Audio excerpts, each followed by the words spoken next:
Jake with Bond Performance here, a little unscheduled, unplanned video. I'm gonna pull the rear brake apart and see what's hanging up and making all that horrible noise. So I figured I'd make a quick video on it as well, in case any of you run into this. The brakes have been on here since, I'd have to look back, but probably about 75,000 miles, which the car's got 113 on it now.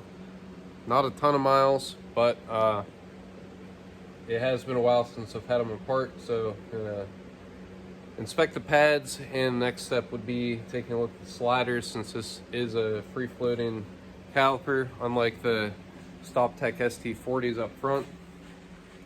A lot less to go wrong with them, because each piston in the caliper retracts on its own. The caliper itself doesn't move. So we'll see what the deal is back here. I just threw it on the lift. I believe it's only that side. We'll spin this one, see if it's making any noise. Nope, that's good. So we'll check out the passenger rear and see what's going on. All right, so just as I suspected, the bottom pin spins and slides freely. The top is seized, even with a wrench on it.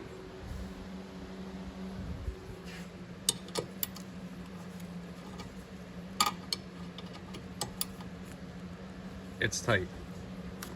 So there's the result. Outboard pad still looking good. Inboard pad has just left the chat in my last 60-mile commute. So that's that. Gonna have to swap pads. Might as well disassemble both rears and grease all the sliders. Might have to replace this one, we'll see. And probably throw new pads on the front as well. Yeah, par for the course. That's why nobody likes free-floating calipers.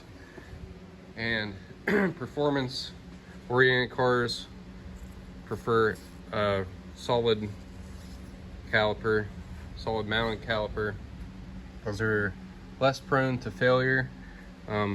Obviously, track days and spirited canyon runs, these things see some pretty serious heat, and this is just an additional point of failure. Also, I bought these brakes used. They're off a 2006 R32. If you've watched the previous videos when I installed them, actually technically a retrofit, but they bolt right up to, this is a 2016. So I can link that in the description. But looks like the Suburban's getting thrown into duty, which is funny because just yesterday on the forums I said that thing doesn't go to the airport.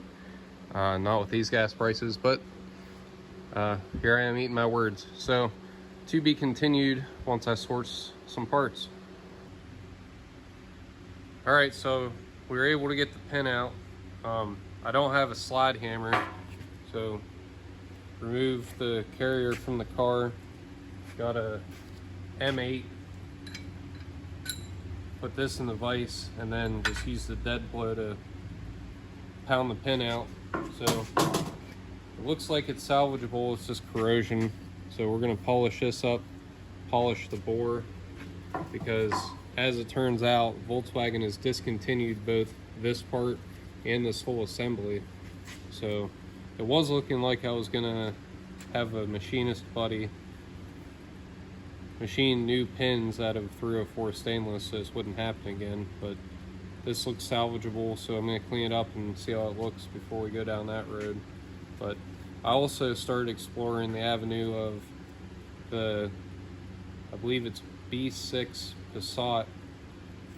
They had a limited run of 3.6 liter all-wheel drive. It looks like this part is interchangeable with the rear brake carriers for those, but they don't sell just the pins for the Passat that I can find. So this would be a $180 assembly, and obviously not blue. So if you end up in this predicament with the 08 R32 brakes, those are basically your options. Either clean up what you've got or try the Passat route. Now, I haven't done it, so I don't know for certain that that'll be a good swap, but looking at OEM plus big brake kits offered by a couple different companies. And cross-referencing numbers, it looks like the calipers are interchangeable, which in turn means that the carrier will be interchangeable too. So yeah, I'm going to keep going on this.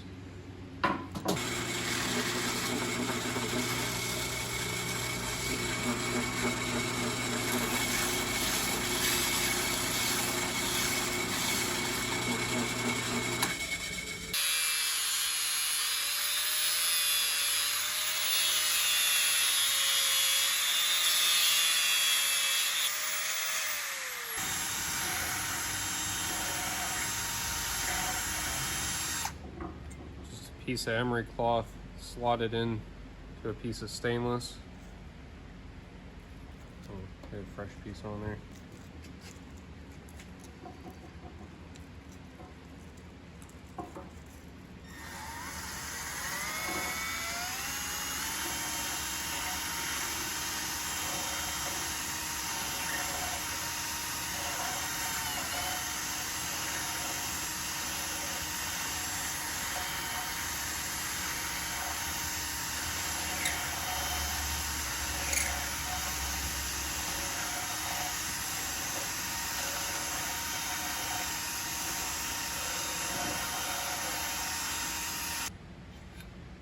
Got everything all cleaned up, the pin and the bore.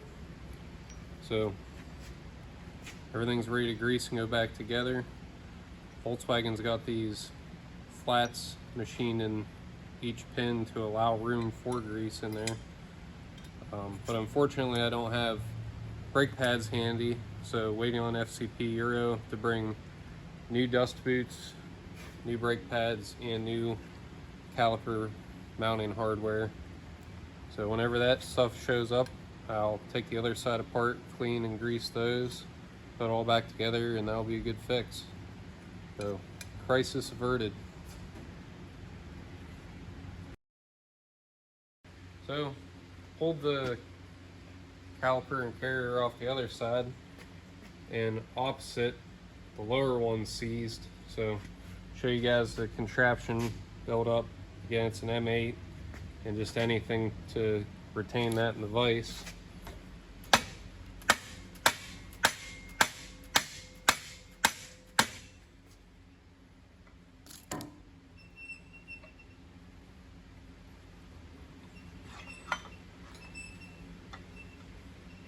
Another one went smoother without the camera going, of course. A little bit more serious with the setup, so moved up to a shorter grade 10 bolt. And using a little bit bigger hammer. To be fair, the other one soaked with penetrating oil for 24 hours, and this one only a couple minutes.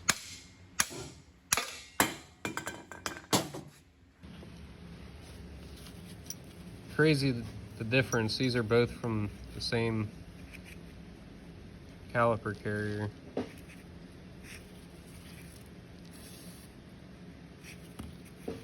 I'm guessing a torn boot is the culprit.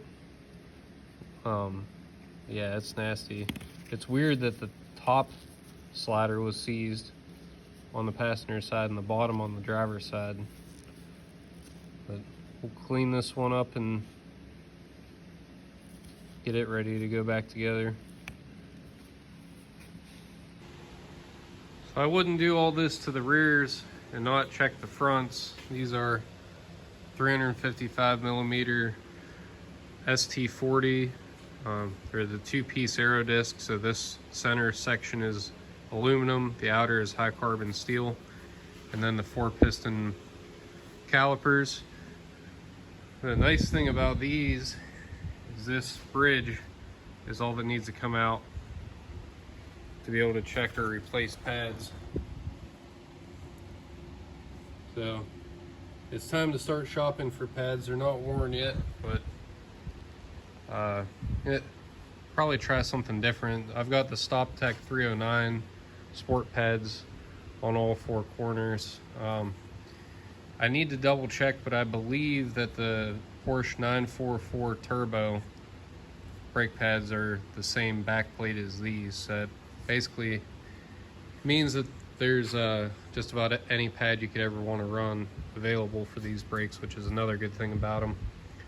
So yeah, once the rears are back together, next time this thing goes on the lift, it'll be time for front pads. So yeah, just down to waiting on parts now. Got the carriers cleaned up for the right and the left side. Oh yeah, there it is.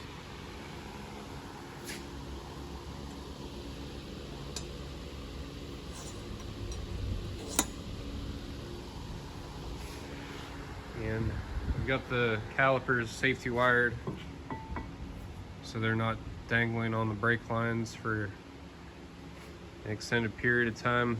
So ball's in FCP Euros court now. I put the order in last night. Hopefully they get that out today and be able to get this thing back on the road.